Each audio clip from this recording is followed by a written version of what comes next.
Welcome back. आज हम सुलझा रहे हैं म्यूचुअल फंड से जुड़ी आपकी हर परेशानी को। हमारे साथ है हमारे खास मेहमान रुंगटा सिक्योरिटीज के सीएफपी हर्ष रुंगटा। लेते हैं अगला सवाल। कोलकाता से सुबीर हमारे साथ है। सुबीर, पूछिए, क्या है आपका सवाल? Hi, good evening everybody. Good evening sir. I'm a mutual fund investor for SIP scheme, and in my portfolio I have 4 mutual funds. That is, one is HDFC Top 200, SBI Blue Chip, Magnum Global, and Magnum Emerging Business. Okay. So in this all these schemes, I do 7,000 per month for SIP. So I'd like to know, is it a good for portfolio for long-term investment? All right. Long-term, I'm talking about at least for 5 to 10 years. All right, fine है ना? Yeah. आप कुछ और भी निवेश करना चाहते हैं इसके अलावा भी? Yeah, I'd like to know about other streams like how about the Magnum Contra and how about the Magnum Multiplier Plus also. All right. If these are good, then I'm probably from the next month onwards I'm going to start for others also. ठीक है। Okay. हर्ष, 4 fund में अभी ये 7,000 के आसपास निवेश कर रहे हैं SIP के जरिए। 3,000 और चाहते हैं निवेश करना। 3 फंड उन्होंने शॉर्टलिस्ट किए हुए। पोर्टफोलियो कैसा है? कुछ बदलाव की जरूरत है यहाँ? देखिए, अभी सुबीर जी जो आपने इन्वेस्ट कर रखा है वो मेरे हिसाब से एक बार के लिए ठीक है। उसमें डाइवर्सिफाइड लार्ज कैप और मिड कैप सारे फंड्स आ गए हैं। हावेवर मैं एक चीज आपसे कहना चाहूंगा कि जो डाइवर्सिफिकेशन का जो पर्पस होता है वो आप जब 4 या 5 फंड में इन्वेस्ट करते हैं तो पर्पस फुलफिल हो जाता है। उससे ज्यादा अगर आप इन्वेस्ट करते हैं तो आपके लिए एक एडमिनिस्ट्रेटिव बर्डन बोलते हैं कि उसको मैनेज करना, रिटर्न्स को ट्रैक करना, फिर अगर कोई चेंजेस होती हैं KYC में तो सब जगह अपडेट करवाना। तो मैं आपसे ये कहूंगा कि जो आप एडिशनल इन्वेस्टमेंट करना चाहते हैं 3,000 रुपए का, पहले तो आप ये SBI ग्लोबल मैग्नम ग्लोबल जो फंड है उसमें आप एक और SIP उसी में स्टार्ट कर लीजिए तो आपको ट्रैक करना काफी आसान रहेगा।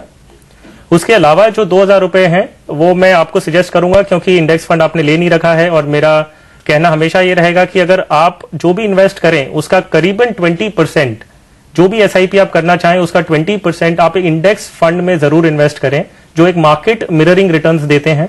आपकी ट्रैक करने के लिए आसान रहेगा। अगर मार्केट बढ़ रहा है तो आप जान जाएंगे कि आपका इन्वेस्टमेंट बढ़ रहा है, और गिर रहा है तो आप जान जाएंगे आपका इन्वेस्टमेंट गिर रहा है। तो आप इंडेक्स फंड में कंसिडर करें। फ्रैंकलिन इंडिया इंडेक्स फंड जो सेंसेक्स प्लान है उसमें आप उसमें इन्वेस्ट कर सकते हैं, या HDFC का इंडेक्स फंड है उसमें आप इन्वेस्ट कर सकते हैं। तो सुबीर, आपके जो चारों अभी एग्जिस्टिंग फंड है वो आप उसमें कंटिन्यू करें। जो 3,000 आप एक्स्ट्रा निवेश करना चाहते हैं उसके लिए आप 2,000 किसी इंडेक्स फंड में और 1,000 आप SBI मैग्नम ग्लोबल में कंटिन्यू कर सकते हैं। उसमें ही आप ऐड कर ले तो बेहतर होगा। लेते हैं अगला सवाल। अगला सवाल हमें ईमेल किया है नितिन विज ने। नितिन ने पूछा है कि लॉन्ग टर्म में वेल्थ क्रिएशन के लिए किस इक्विटी लिंक सेविंग स्कीम में पैसे लगाएं।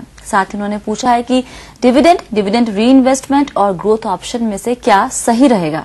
नितिन ये भी जानना चाहते हैं कि अगर वो इक्विटी लिंक सेविंग स्कीम के बीच में पैसे लगाना बंद कर देते हैं तो क्या होगा। इसके अलावा नितिन ने एक SIP करने के लिए एक अच्छे फंड के बारे में जानकारी मांगी है, और उनका आखिरी सवाल ये है कि क्या पैसे लगाने के लिए वो बाजार में गिरावट का इंतजार करें।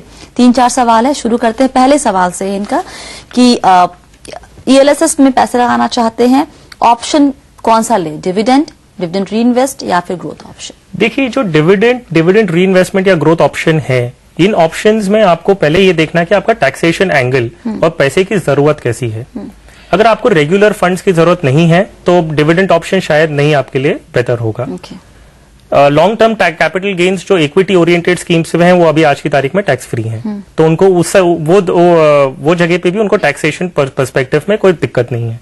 हालांकि इन्होंने बहुत एक इंटरेस्टिंग चीज कही है कि उन्हें long term good wealth creation bye compounding चाहिए, जो ये कंपाउंडिंग फैक्टर जो बोल रहे हैं।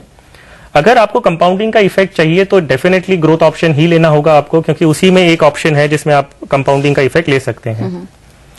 इनका एक जो मैं सवाल पहले जवाब देना चाहूंगा वो है कि वो मार्केट में अभी निवेश करें कि वो वेट करें मार्केट करेक्ट होने का।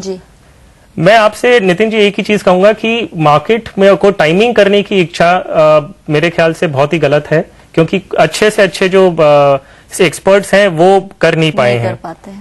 इसमें एक चीज बहुत जरूरी है कि don't try and time the market, try and be as long as possible in the market.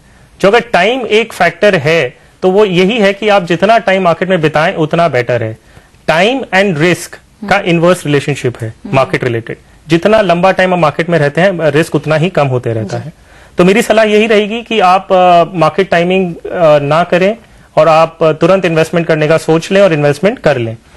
जो आपका सवाल था कि कौन सी अच्छी एलएसए स्कीम्स हैं, जो लास्ट 5 इयर्स के रिटर्न्स हम अगर कंसिडर करते हैं तो सुंदरम बीएनपी पारिबास टैक्स सेवर एक अच्छी स्कीम है, एसबीआई मैग्नम टैक्स गेन 93 और एचडीएफसी टैक्स सेवर, ये तीनों फंड्स अच्छे हैं। लास्ट 5 इयर्स में करीबन इन्होंने 25% एनुअलाइज रिटर्न अपने निवेशकों को दिया है। ऑलराइट, तो नितिन जी आप ग्रोथ ऑप्शन ले सकते हैं। जो 3 फंड आपको सजेस्ट किए हैं हर्ष ने, एक बार नाम फिर से रिपीट कर देती हूँ। Sundaram BNP Paribas tax saver, SBI Magnum tax gain scheme 93 और एचडीएफसी टैक्स सेवर, इन तीनों को आप स्टडी कर सकते हैं। जो आपको सूट करता है आप वहां पर पैसे निवेश कर सकते हैं। लेते हैं यहाँ पे छोटा सा ब्रेक, लेकिन अगर आप भी म्यूचुअल फंड, इंश्योरेंस, लोन या फिर क्रेडिट कार्ड के सवाल हमसे पूछना चाहते हैं तो आप हमें ईमेल कर सकते हैं या फिर आप हमें एसएमएस भी कर सकते हैं। आप हमें ईमेल कीजिए mf@moneycontrol.com पर। एसएमएस भेजने के लिए लिखिए YM, एक स्पेस छोड़कर लिखिए अपनी परेशानी और फिर अपना नाम और भेज दीजिए ये एसएमएस हमें 51818 पर।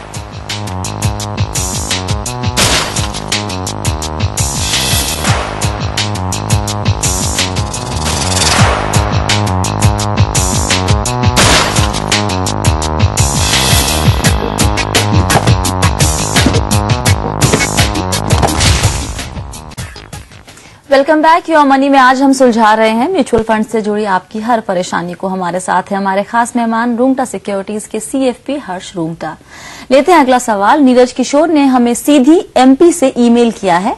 नीरज 30 साल के हैं और लॉन्ग टर्म के लिए निवेश करना चाहते हैं और उनके जो गोल्स हैं वो 10 साल बाद कार खरीदने के लिए 8 लाख रुपए की उनको जरूरत पड़ेगी। 15 साल बाद बेटे की पढ़ाई के लिए 10 लाख रुपए की जरूरत होगी। 15 साल के बाद उन्हें घर बनाने के लिए भी 15 लाख रुपए की जरूरत होगी।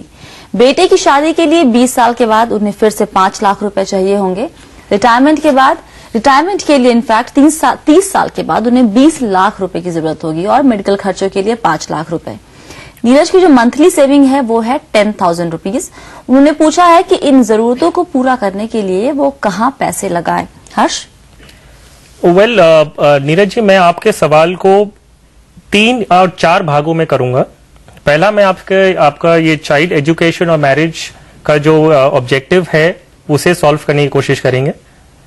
हम एक कॉमन पूल बना सकते हैं जिसमें आप एसआईपी करते रहिए म्यूचुअल फंड की स्कीमों के थ्रू। उसमें जब एक कॉमन पूल बन जाए उसमें से आप अपना विड्रॉवल कर सकते हैं ना। उदाहरण के तौर पे अगर एक चीज और है, इन्हें टैक्स भी बचाना है इस इन्वेस्टमेंट में जी। तो पहले तो अगर ये 2,000 रुपया प्रति माह अगर एक टैक्स सेविंग ईएलएसए स्कीम में इन्वेस्ट करें, जैसे आप समझ लीजिए एसबीआई मैग्नम टैक्स गेन 93, अगर वो स्कीम में इन्वेस्ट करते हैं, ग्रोथ ऑप्शन लें, तो ये कॉर्पस 15 साल बाद अगर 15% CAGR कंसिडर करें तो ये कॉर्पस बन जाएगा करीबन 13 लाख रुपए। आपकी जरूरत उस समय है करीबन 10 लाख रुपए अपने चाइल्ड के एजुकेशन के हिसाब से। इसी कॉर्पस में से आप 10 लाख रुपया विड्रॉ कर लीजिए। फर्दर कोई इन्वेस्टमेंट उसमें कॉर्पस में मत करिए, क्योंकि ईएलएसए स्कीम है, जिस दिन आप इन्वेस्ट करते हैं वो 3 साल के लिए लॉक इन हो जाता है। तो 15 साल बाद आप इन्वेस्टमेंट करना बंद कर दें, 10 लाख विड्रॉ कर लें, उसमें 13 लाख का फंड बन जाएगा। उसमें से आप उस 3 लाख रुपए को वैसे ही रहने दीजिए और 2030 में जब आपको अपने बच्चे की शादी के हिसाब से पैसे चाहिए तब ये करीबन 6 लाख रुपए बन जाएगा 2030 में। तब ये आप इसे अपने बच्चे की शादी के हिसाब से यूज कर सकते हैं। दूसरा जो आपका रिक्वायरमेंट है वो है रिटायरमेंट कॉर्पस। जिस तरह मैं सजेस्ट करूंगा कि आप एक बच्चों की पढ़ाई और मैरिज के हिसाब से एक डेडिकेटेड फंड बनाएं, उसी तरह आप रिटायरमेंट को भी उतना इंपॉर्टेंस देके एक डेडिकेटेड फंड अलग से उसके लिए बनाएं। इसमें एक चीज मैं आपसे पूछना चाहूंगा या आपसे बताना चाहूंगा कि आपने जो 20 लाख का कॉर्पस डिसाइड किया है 2040 में, 30 इयर्स फ्रॉम टुडे, कम है, वो बहुत ही ज्यादा कम है। 30 इयर्स बाद 20 लाख की वैल्यू अगर हम 7% इन्फ्लेशन से भी लें तो इसकी वैल्यू करीबन 1.5 करोड़ हो जाएगी जी। ऐसी स्थिति में अगर आपने खाली सिर्फ 20 लाख का बंदोबस्त कर रखा है तो मेरे ख्याल से काफी डेंजरस होगा। आप ये टारगेट में इन्फ्लेशन को जरूर इंक्लूड करिए। इन्फ्लेशन इंक्लूड करने के बाद ये 1.5 करोड़ का हो जाता है।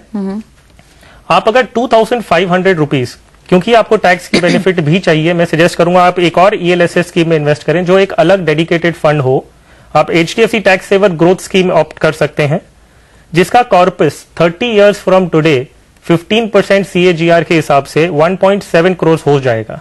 तो इसमें जो आपकी इन्फ्लेशन एडजस्टेड कॉर्पस की रिक्वायरमेंट है रिटायरमेंट पे, वो पूरी हो जाएगी। जब ये कॉर्पस आप 30 साल बाद जब रिटायर हो जाए, आप उसको ये कॉर्पस को उसी में रहने दीजिए और सिस्टमैटिक विड्रॉवल प्लान, जो म्यूचुअल फंड का जैसे opposite of systematic investment plan है, उसको आप ऑप्ट करें और उसमें से रेगुलर पेंशन के तौर पे निकालना शुरू करें। जो आपकी मेडिकल और प्रोटेक्शन नीड्स हैं, मैं ये सजेस्ट करूंगा आप मेडिक्लेम कंसिडर करें, जिसका 5 लाख का कवर आपका मेरे हिसाब से 6,000 रुपए प्रीमियम में हो जाएगा। और एडिशनली अपने फैमिली मेंबर्स को जरूर इंक्लूड करें उसमें, मेडिक्लेम जरूर उनके लिए भी लें।